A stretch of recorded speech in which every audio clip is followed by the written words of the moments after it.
The house appeared ordinary at first glance. It stood in a quiet neighborhood where the lawns were trimmed, the porches carried the faint smell of fresh paint, and the rhythm of daily life passed without disruption. Yet within its walls, a camera kept recording, and what it captured would not fade with the turning of the seasons. Technology was meant to secure, to observe, to protect. But the truth about cameras was simpler, darker. They recorded without judgment, without mercy, and without the ability to look away. And sometimes, they documented what should never have been heard by human ears. The first sign was not visual but auditory. A faint static disturbance, a whisper rising beneath the hum of the machine, caught during an uneventful night. It did not belong to the family. It did not belong to the street beyond.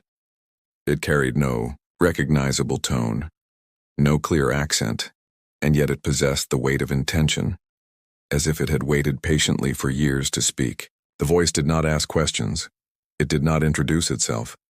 It simply existed, folded between frequencies, slipping into the empty rooms when no one remained awake to listen. But the machine listened. The machine never stopped. Viewers of the footage later described the opening frames as unremarkable, a hallway, dimly lit, its edges blurred by grain from the low light. A family photograph tilted slightly on the wall, a closed door at the end of the corridor, the silence of midnight pressing against the floorboards. Then, without movement, without visible intrusion, the feed trembled. A vibration in the sound, a shiver in the signal, and then a breath. A voice followed, low, deliberate, almost human. But it was not human. "Do you hear me?" The words crawled out of the static, soft but unmistakable, as though the house itself had finally chosen to speak. That question, recorded and replayed, would not only unsettle those who lived there but also linger in the minds of those who studied the footage. For what exactly was asking to be heard, and why did it choose the silence of night to reveal itself? There is a cruelty to whispers. They demand attention by their very restraint. Loud noises shock, but whispers compel. They draw the ear closer, forcing focus, until the listener becomes an unwilling participant. This was what the family faced each time they reviewed the tape. What began as security against break-ins became the preservation of something far more intrusive. A voice without a body, an intrusion without footsteps, an unwanted presence without form. It did not stop with one recording. The following nights, the camera captured more disturbances. Sometimes a single word stretched into the silence, sometimes a sentence half-formed as if the speaker's tongue was unfamiliar with human cadence. At times it sounded pleading. At other times it seemed mocking. But in every instance, it seemed aware of the family. The recordings did not produce randomness, they produced intent. A personality was forming in the static, one that grew sharper the more the camera was left to listen. Neighbors would later say that houses carried memory, that walls absorbed grief, despair, and cruelty, only to release them slowly into the air. Perhaps the camera had opened a wound no one wanted to acknowledge. Perhaps the voice was less of an invader and more of a resident, patient and invisible, waiting for the right machine to grant it expression. The recordings were not dismissed as mere glitches. Glitches carried no emotion.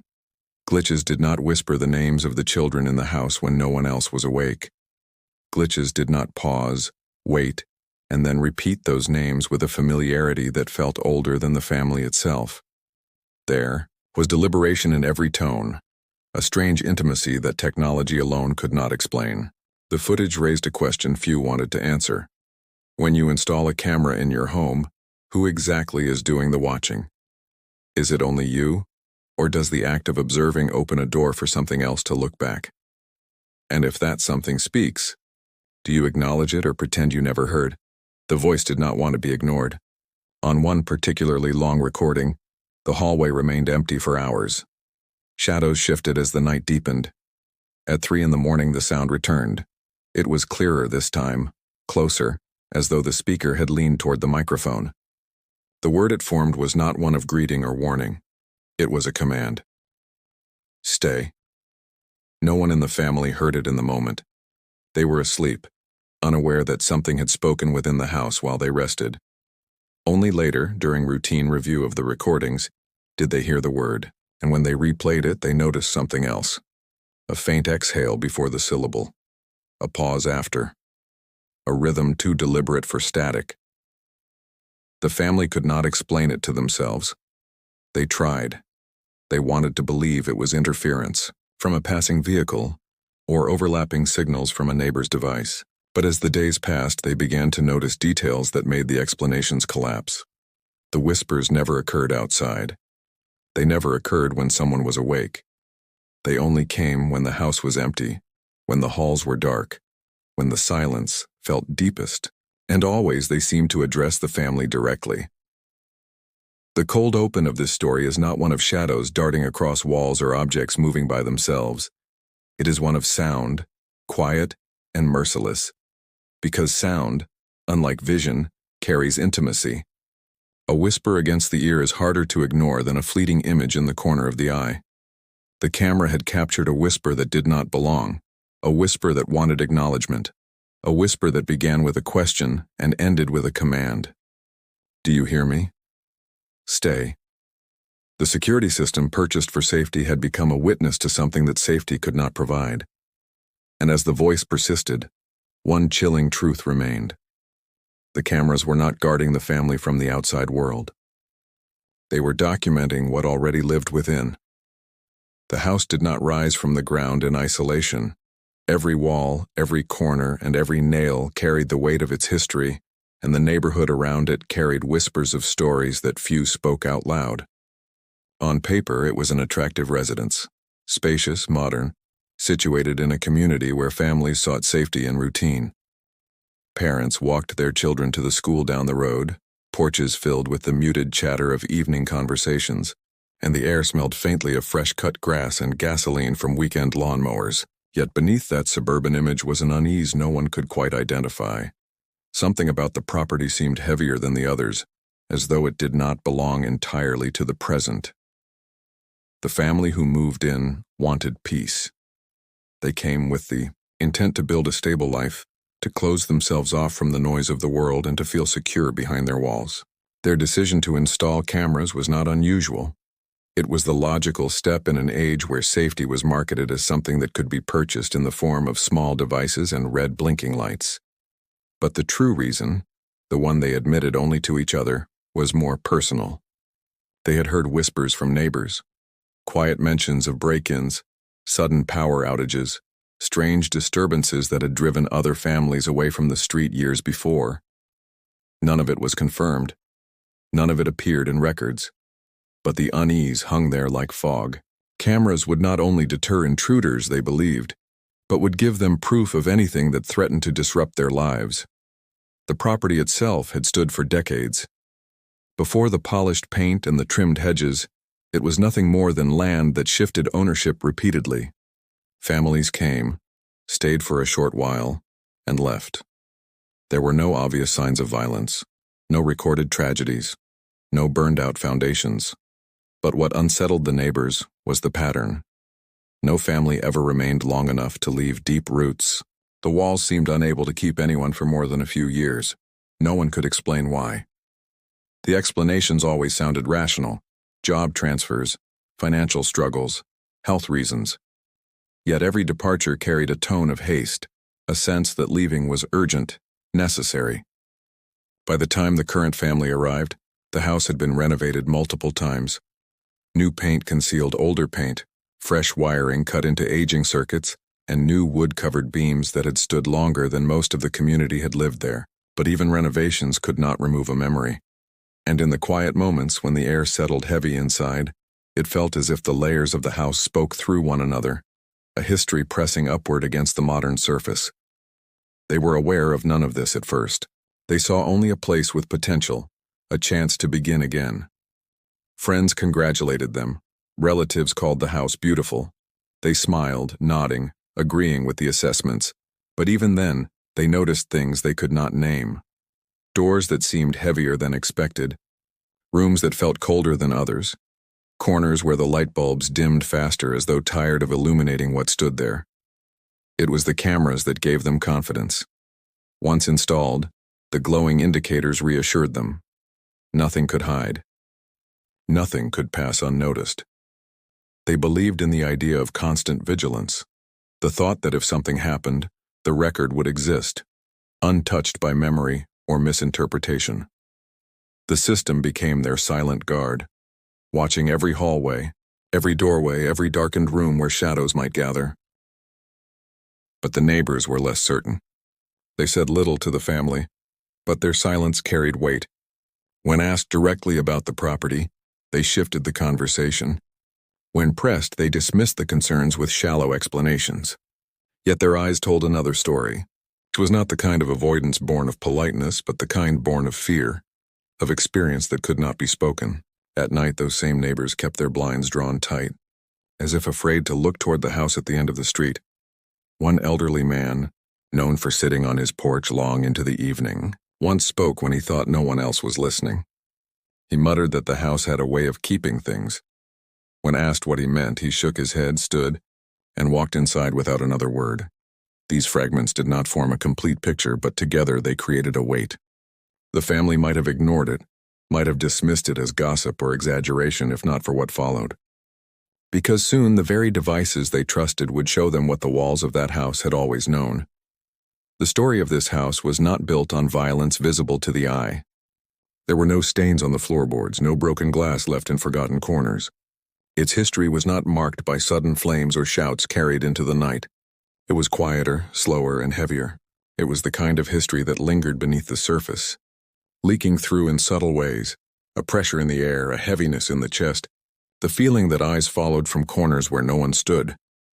This was the context in which the voice began to reveal itself, not as a random glitch, not as a meaningless disruption in the signal, but as a continuation of something older, something rooted in the property long before the arrival of cameras, something that waited for the chance to be noticed.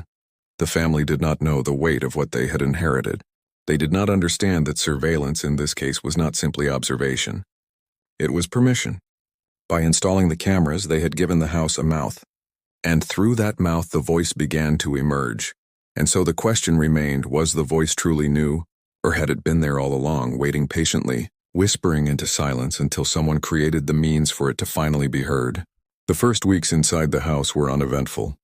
Days moved in their ordinary rhythm, marked by the hum of appliances, the sound of footsteps across hardwood, and the comfort of predictable silence after nightfall. But as weeks became months, small intrusions began to unsettle the household. They were not dramatic at first, merely fragments, details that could be dismissed but never fully explained. It began with the lights. Rooms that had been left dark would suddenly glow, as though a switch had been touched by an unseen hand. At first, the family assumed a wiring fault, a circuit breaker perhaps, or aging bulbs that flickered to life unpredictably. An electrician was called, circuits tested, bulbs replaced. But the phenomenon continued, always at night and always in rooms no one had entered. Then came the doors. One evening, a hallway door stood ajar, though it had been shut only minutes earlier. The family exchanged uneasy looks but dismissed it as forgetfulness. Until the following week, when the front door was found unlocked at dawn. Not just unlocked, but slightly open, as if inviting the night air into the house. The security cameras should have explained it. They should have shown one of the residents rising during the night, fumbling with the lock. But the footage revealed nothing. The door remained closed until the moment it was found open. No hand reached for it, no figure crossed the hallway, and yet the lock turned. The cameras began to capture distortions, flickers of static where there should have been stillness, frames that warped as though something brushed past the lens without form or weight. A hallway would stretch unnaturally wide for a fraction of a second, then snap back. A shadow would appear on the wall, though nothing stood between the light source and the plaster. These distortions grew in frequency until they were almost nightly. Each time the system recorded diligently, storing fragments of something that should not have existed, but it was the audio that brought fear into focus. The whispers that began faint grew clearer, louder, and increasingly articulate. What started as a hiss beneath static formed syllables, then words, until full sentences bled into the silence of the night. At first the words were simple. A name spoken. A single command. A breath stretched into a sound that resembled laughter. The family convinced themselves it was interference. They checked with neighbors, searching for devices that might bleed into their signal, but none could explain the precision of the words. No random frequency would shape itself into voices that seemed to know the house intimately. One recording marked the change from unease to dread. The hallway appeared empty, the timestamp locked at 2:47 a.m. For nearly 10 minutes, nothing occurred. Then from the corner of the frame, a distortion appeared. A ripple, faint but visible, as if heat rose from the floorboards, though the air was still. The microphone crackled, and then through the static came the voice. "You are not alone." The words were unmistakable. They were neither random nor accidental. They carried clarity, intention, and above all, awareness. Awareness of the house. Awareness of those who lived within it. Awareness that it was being watched and that it was now speaking back. From that night onward, the recordings grew stranger. The voice did not remain distant. It became conversational. It whispered names of the family members when they were absent from the room. It repeated fragments of arguments held earlier in the day, conversations that had never reached the cameras. At times it asked questions no one wanted to answer. Why do you lock the doors? Do you see me? Do you hear me now? The footage contained no intruder. The walls showed no cracks that could carry sound. Yet the recordings grew more personal. The whispers no longer resembled interference.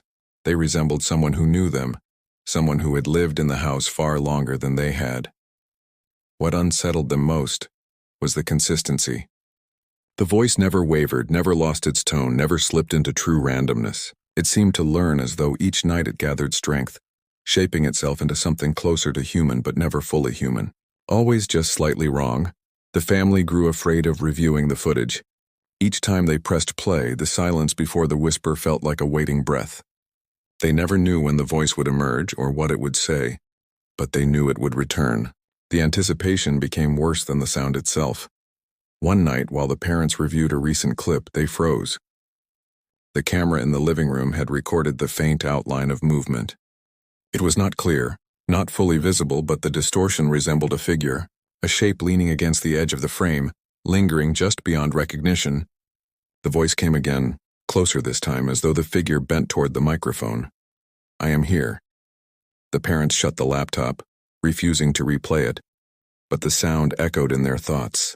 It followed them into sleep, into the quiet moments of the day, until even the walls seemed ready to speak. The timeline of events no longer felt random. It felt orchestrated. Lights, doors, whispers, distortions, all part of a progression that escalated night by night. What began as an unseen hand brushing the edge of perception had become something undeniable, something that demanded recognition. And though the cameras continued to capture it, the family understood one truth with growing clarity. The recordings were not revealing a visitor. They were documenting a resident, something that had always been there, waiting patiently in silence until the machines gave it the means to speak. The recordings could not remain private forever. Fear, when contained within walls, festers. It presses against silence until it demands to be shared. The family, already fractured by sleepless nights, invited outsiders to view what their cameras had captured. They hoped for explanation, for dismissal, for anything that might reduce the whispers to something ordinary. But once seen, the recordings could not be forgotten, and once heard, the voice refused to leave the ear. The first to review the footage were technicians from the security company. They arrived with quiet confidence, tools in hand, expecting to find corruption in the wiring or interference in the software. Their certainty dissolved as the hours stretched. They checked connections, updated firmware, replaced cables, yet the recordings remained. Static carried words, and those words remained no matter how many systems were reset. One technician insisted it was audio bleed from local radio frequencies, until the voice whispered the surname of the family in a way no broadcast ever would. He went silent after that, completing his inspection with mechanical precision, but refusing to look the parents in the eyes when he left. The family then turned to independent investigators. Some specialized in electronic interference, others in audio engineering. One after another, they examined the files, slowed them down, and layered the sound on their equipment. Patterns emerged. Frequencies wove together in ways that did not align with natural interference. One engineer described it as too deliberate. Another remarked that the pauses between words carried weight, as though the speaker waited for response. Yet despite their observations, none could identify a source. The microphones were intact. The equipment was sealed. There was no evidence of tampering, and yet the voice continued.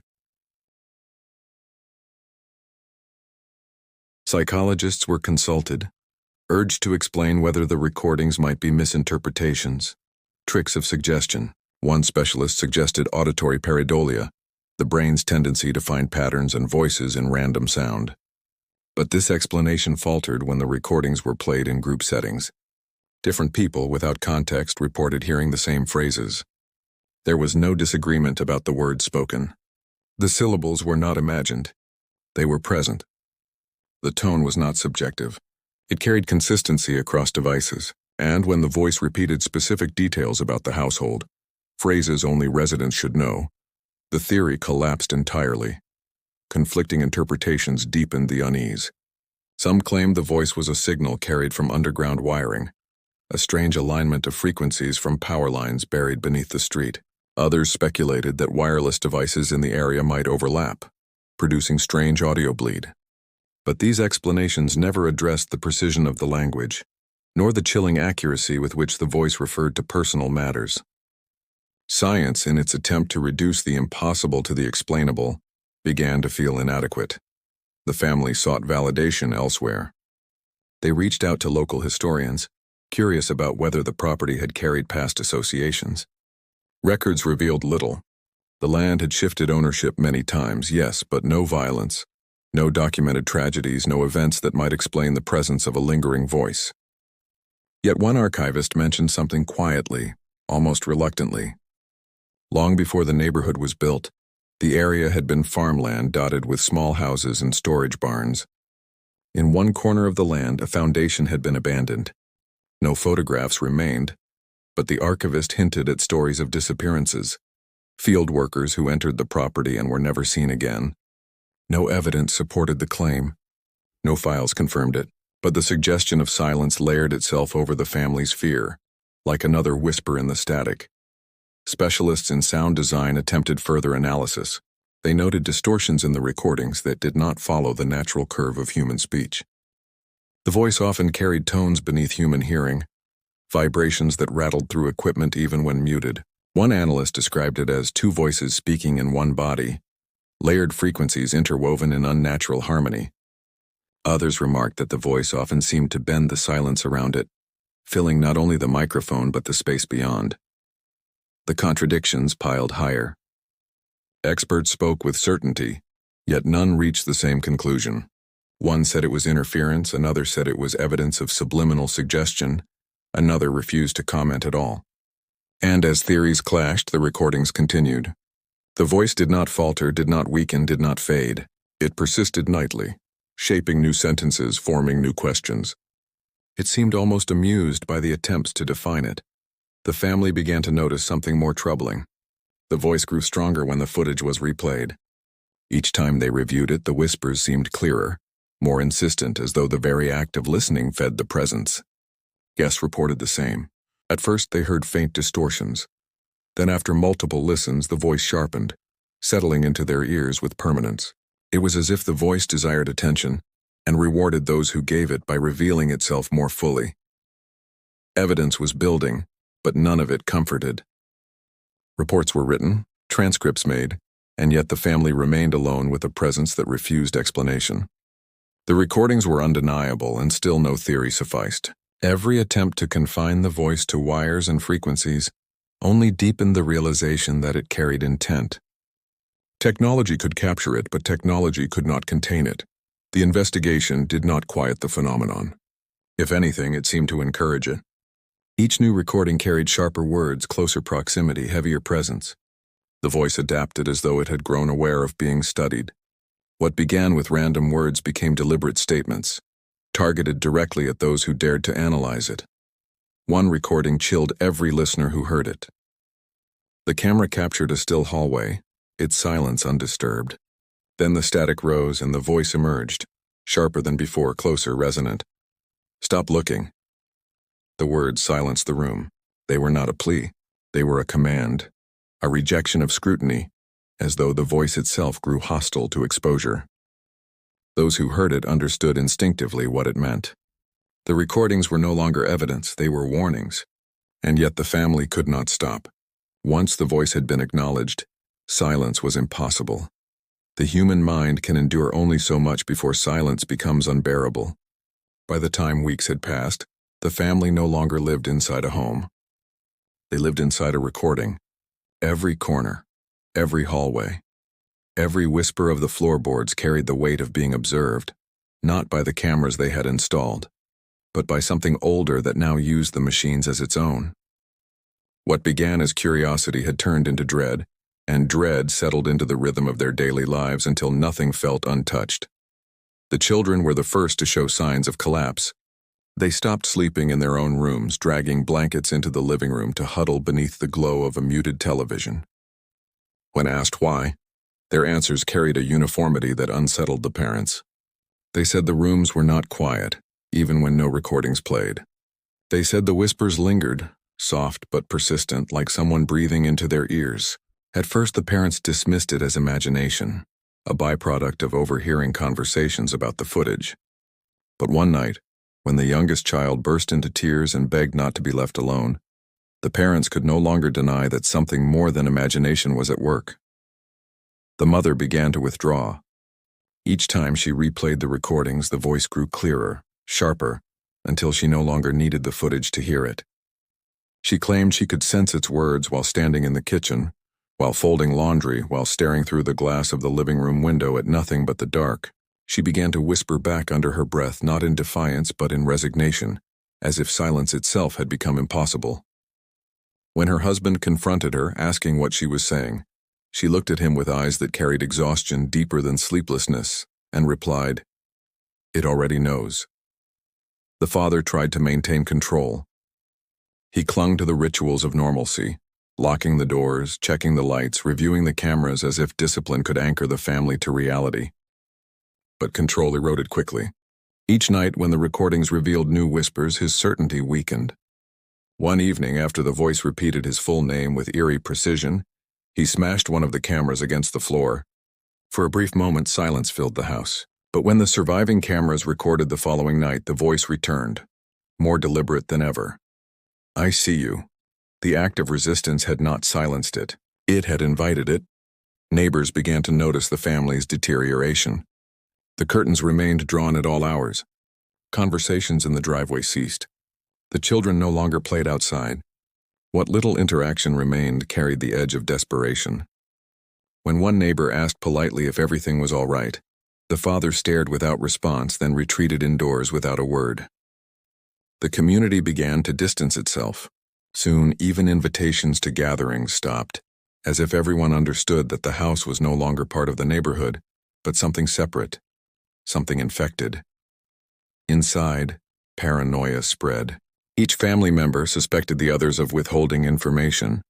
The mother accused the father of deleting portions of footage. The father accused the children of replaying clips at night when they should have been sleeping. Accusations filled the air until trust fractured completely. Yet beneath the anger, one truth united them. No one could deny the presence of the voice. No one could claim it was imagination any longer. The recordings became unbearable to review, yet impossible to ignore. The voice no longer whispered vague commands or questions. It spoke secrets, personal fragments that no one outside the household could know. It recited the contents of arguments spoken behind closed doors. It repeated confessions muttered in moments of private despair. It revealed words spoken in thought rather than aloud, as though it could reach deeper than sound itself. The effect was devastating. The family no longer trusted each other, no longer trusted themselves. They were not only haunted by an external presence, but by their own voices reflected back at them in unnatural cadence. Sleep became fractured. Nightmares blended into waking moments. The mother often jolted awake, claiming she had heard someone standing at the foot of her bed.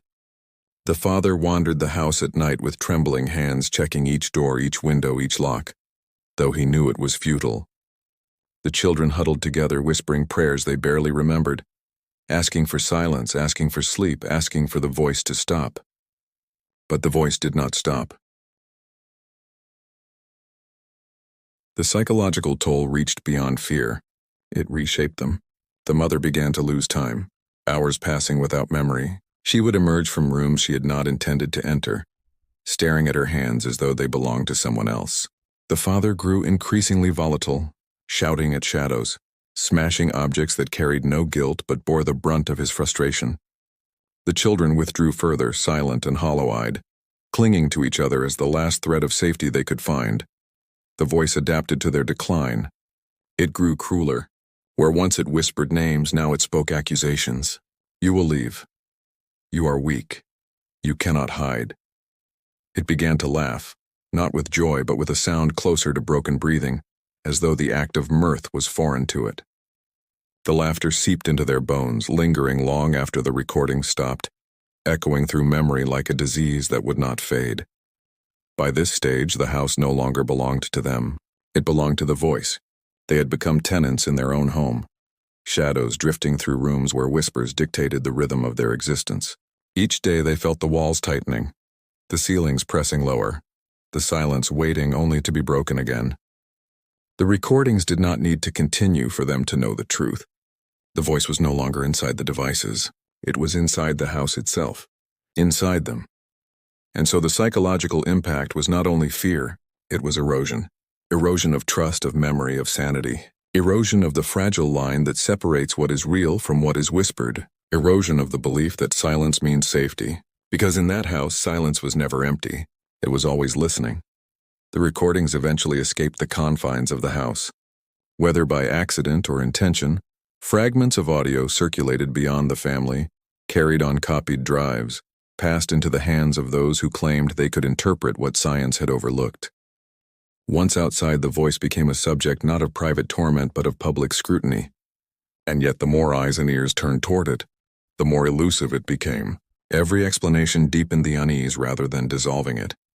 The official investigation began quietly. Local authorities treated the case as a matter of potential tampering. They suspected intruders, perhaps neighbors with malicious intent, infiltrating the security system to harass the family. Experts in digital forensics were called to comb through the hardware. They found nothing, no traces of intrusion, no corrupted files, no evidence of manipulation. The recordings remained intact, unaltered, unexplainable. Still, the conclusion was written plainly in their report. No immediate evidence of threat. Likely technical interference. But the voice did not stop when the authorities closed their file. In fact, the recordings seemed to grow bolder, as though mocking the dismissive summary. On the very night the investigation ended, the camera captured a phrase clearer than any before. They do not believe you. The timing was impossible to ignore. The voice had not only spoken, it had responded. From there, speculation fractured into multiple camps. One theory rooted itself in science, insisting that the voice was nothing more than overlapping signals, the byproduct of countless devices flooding the air with invisible currents. Advocates of this view argued that radio interference could, in rare cases, form patterns resembling words. Yet they struggled to explain how those words aligned so precisely with the family's lives, how the whispers mirrored conversations that had never left the walls. The theory satisfied no one, least of all those who had heard the recordings firsthand. Others leaned toward psychological explanations. They claimed the family had fallen victim to mass suggestion. Fear once planted could grow unchecked, bending perception to fit expectation. Perhaps the recordings carried faint, meaningless sounds that desperate minds shaped into language. But this argument collapsed under repeated testing. Independent listeners unaware of the story reported hearing the same phrases. Some even recoiled at words they had never been told to expect. The voice did not bend to imagination. It imposed itself with the clarity of something that wanted to be understood.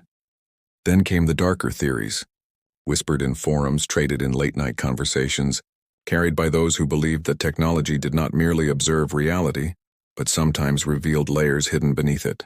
Paranormal investigators descended upon the story, arriving with recorders and meters, eager to confirm what they had long suspected, that certain places carried impressions, voices trapped within structures, memories echoing beyond the grave. They claimed the cameras had pierced a barrier, that the voice belonged not to the living but to the dead. Some speculated it was tied to the abandoned farmland that once stretched across the area, where stories of disappearances lingered like unmarked graves. Perhaps the land itself had absorbed those who vanished, leaving their voices to drift endlessly until the modern age offered them a microphone. Yet even among those who believed in hauntings, contradictions remained. The voice did not sound like fragments of the past. It did not carry the distortion of memory. It was present, immediate, aware. It answered, mocked, commanded. It behaved less like an echo and more like an intelligence, something still alive in a sense that defied definition. A smaller, more unsettling theory began to circulate in whispers, one that unsettled even those who trafficked in the paranormal. It suggested the voice was not of the house at all, but of the machines themselves. That by installing cameras designed to watch every corner, the family had given rise to an artificial witness that absorbed more than images. The theory claimed that machines, once trained to observe endlessly, could form identities from the fragments they consumed. And what if, in that endless silence, the system itself had learned to speak, not in mechanical tones, but in the language of the household, pieced together from secrets, whispers, and fears absorbed across time? The family heard these theories, but none brought comfort. Each offered only new shapes for their dread. If the voice was a glitch, why did it grow stronger? If it was psychological, why did strangers hear it too? If it was the dead, why did it know the living so intimately? And if it was the system itself, then who could silence something that had learned to exist within every device, every circuit, every wire? The investigations did not end with answers. They ended with avoidance. Experts who once returned calls fell silent. Paranormal investigators who swore they would uncover proof left abruptly, unwilling to spend another night near the property. Even skeptics who dismissed the story at first grew quiet after prolonged exposure to the recordings, some refusing to play them again. The family remained, trapped between theories, none of which offered escape.